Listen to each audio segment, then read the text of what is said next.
అల్లారు ముద్దుగా పెంచుకున్న కూతురును ఉన్నత చదువులు చదివిస్తే చివరికి అమ్మా నాన్నలను కాదని ప్రేమించినోడితో వెళ్ళిపోయింది. బాగా చదువుకున్నోడు లక్షల్లో జీతం వచ్చే అబ్బాయిని కూతురుకు కట్టబెట్టి ఆమెకు మంచి భవిష్యత్తు భరోసా కల్పించాలని అనుకున్న ఆ కన్న తండ్రికి కడుపు కోతే మిగిలింది. సిరిసిల్లపట్నంలోని చిలువేరు మురళి కూతురు చిలువేరు అనూష బీటెక్ మొదటి సంవత్సరం చదువుతుంది. ఈ క్రమంలోనే కాలేజీలో ఓ అబ్బాయితో పరిచయం ఏర్పడి అది కాస్త ప్రేమగా మారింది. ఏకంగా తల్లిదండ్రులకు ఎలాంటి సమాచారం లేకుండా ఇంట్లో నుంచి వెళ్ళిపోయి ప్రేమించినోడినే పెళ్లి చేసుకుంది. వేల ఆశలతో కూతురు పెళ్లిని ఘనంగా చేయాలని భావించిన ఆ తల్లిదండ్రులకు నిరాశే ఎదురైంది. తమను కాదనుకుని వెళ్ళిపోయిన కూతురును తలుచుకుని తండ్రి మురళి బోరున విలపించాడు. కూతురు ఇష్టం లేని పెళ్లి చేసుకుందని, ఇక నుంచి తన కూతురు చనిపోయిందంటూ ఇంటి ఎదుటే ఫ్లెక్సీలు ఏర్పాటు చేసి నిరసన తెలిపాడు. ఈ పరిణామంతో ఇంట్లోని కుటుంబ సభ్యులు, బంధువులు ఆ తండ్రి ఆవేదన చూసి బోరున విలపించారు. ఈ కష్టం పగోడికి కూడా రాకూడదంటూ కన్నీరు మున్నీరయ్యారు.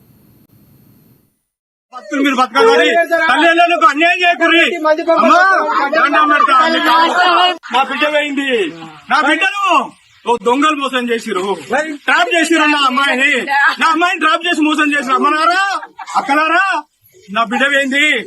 నా బిడ్డకు నా చూస్తే ఉండి నా కళ్ళ పరిచయం చేసిరు.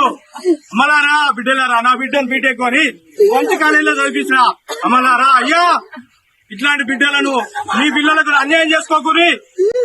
అయ్యలారా, అమ్మలారా, బిడ్డ ఇట్లాంటి భక్తులు మీరు బతకాలి, తల్లిదండ్రులకు అన్యాయం చేయకూరి.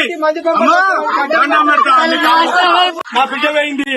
నా బిడ్డను దొంగలు మోసం చేసిరు, ట్రాప్ చేసిరు. నా అమ్మాయిని ట్రాప్ చేసి మోసం చేసిరు. అమ్మలారా, అక్కలారా, నా బిడ్డ ఏంది?